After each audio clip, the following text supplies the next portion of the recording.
Hello and welcome to Custom Gamer. My name is Darren Weeks, I'm a level designer, and today I want to talk to you about a map called Coagula for the original Quake. This particular map was released in Y2K by Elek, who now works at Epic Games. In fact, you can see his lovely face in the latest series of developer videos for Unreal Engine 4 talking about visual effects. I'll put a link in the description below this video if you want to go and check it out. It's a very interesting series. But right now we're going to rewind 14 years back to Y2K because Coagula was a little bit of a trailblazer. If you search Coaddicted, you can see how many map packs kind of followed this introduction of a void or space theme into the Quake environment, which had never really been done before. There's so many map packs and even full-on competitions called Coagula. There's a lot of different maps set in this kind of suspended in space environment. And while the years haven't been too kind to this particular level in terms of gameplay balance, a lot of more recent releases have completely outshadowed it. It certainly remains an interesting map to look at and a fond trip down memory lane. So let's go and have a look.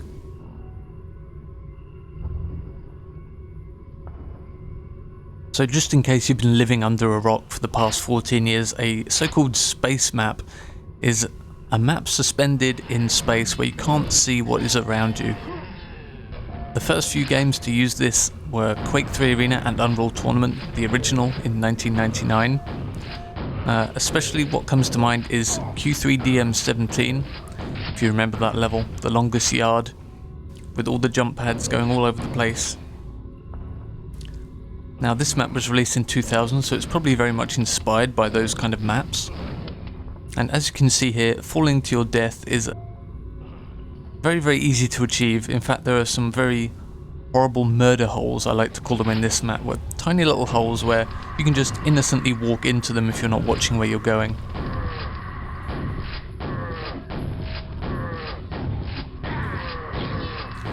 The map is also incredibly difficult if you don't pick the right route to go.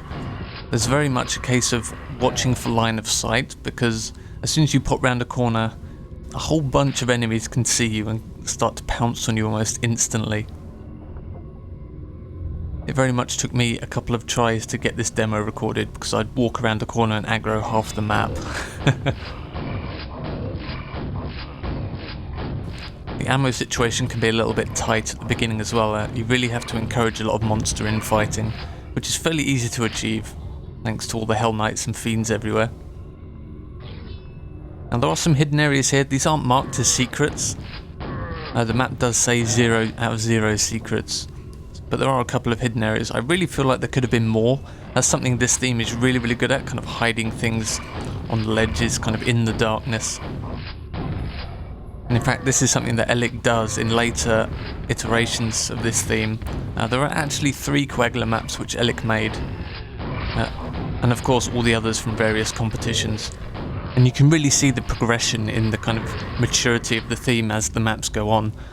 The third one in particular, there's a lot of kind of hidden areas off around ledges, which are really hidden by the blackness. It's really fun to explore around and find all these hidden areas. The second Coagula map has a lot of floating items as well, which you have to jump to from various ledges, which is a lot of fun to do. It's interesting that the space map theme hasn't really died, even in modern gaming. A recent title that comes to mind is Dishonored, if you remember the dream sequences in that game. I'm not going to spoil anything, but it's essentially a space map.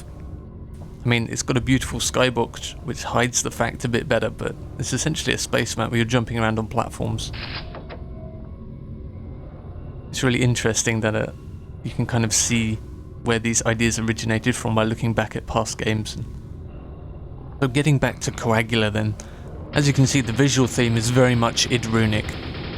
And while the detail level may not stand up anywhere near to modern Quake maps, you have to remember that this was made in Y2K. Compilers weren't as advanced back then. Modern Quake engine ports hadn't had the increased limits that they do today.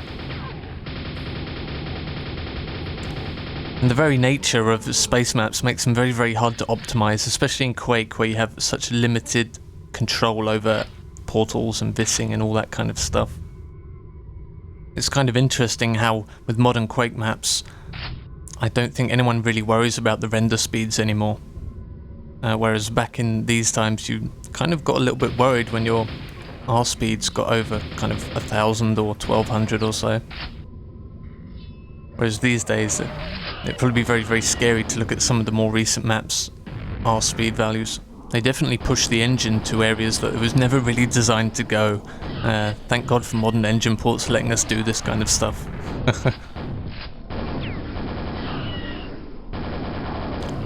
There you can see there's a pretty nasty ambush going on here. This map is very, very good at this. It'll lull you in with just a couple of wars to grab a super nail gun, and then it'll just drop a whole tide of enemies on you. Here we've got a little bit of monster infighting, which is, as I've already mentioned, very, very encouraged in this map in order to survive.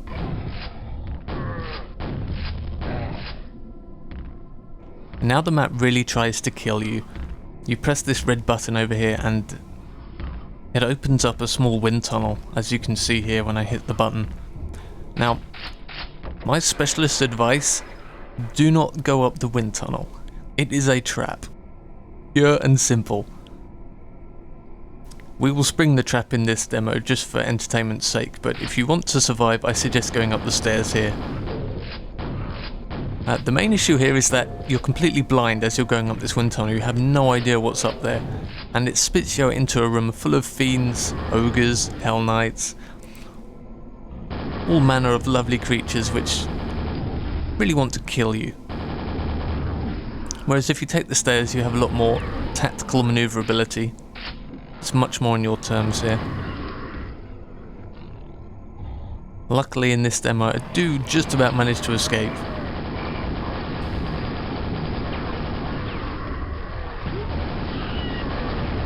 The one-way push used here is kind of interesting from a level design perspective, because if the player had no way out of that room, it would be very, very frustrating, feel very, very forced and unnatural. But because of the layout of the map, the player has an option to kind of fight past the enemies and just drop down to an earlier section of the map, which is really, really cool. Would have loved to have seen more of that.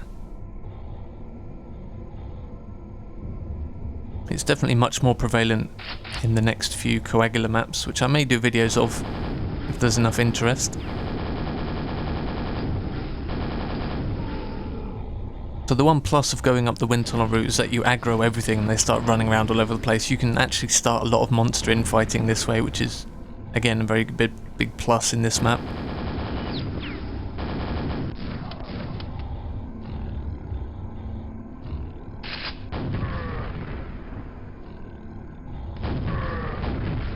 So I'm kind of torn about whether I like the rocket launcher being at the very top of the map or not.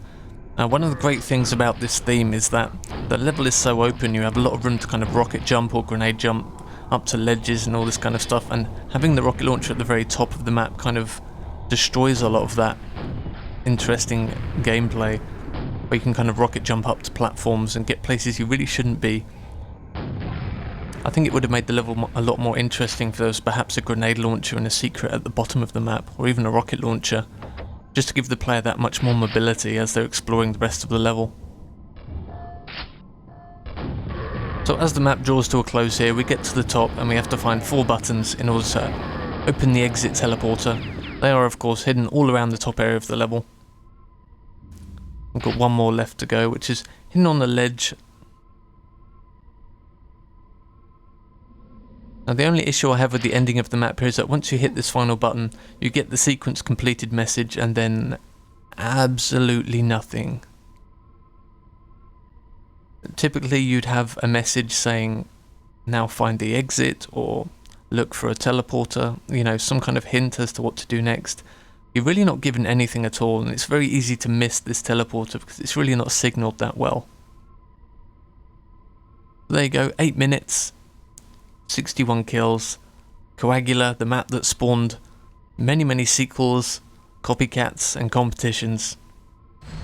Let me know what you think, guys. It'd be really interesting. Do you guys like space maps? Do you think they're cheesy? What's your favourite space map? Alright, more videos coming up soon. See you next time.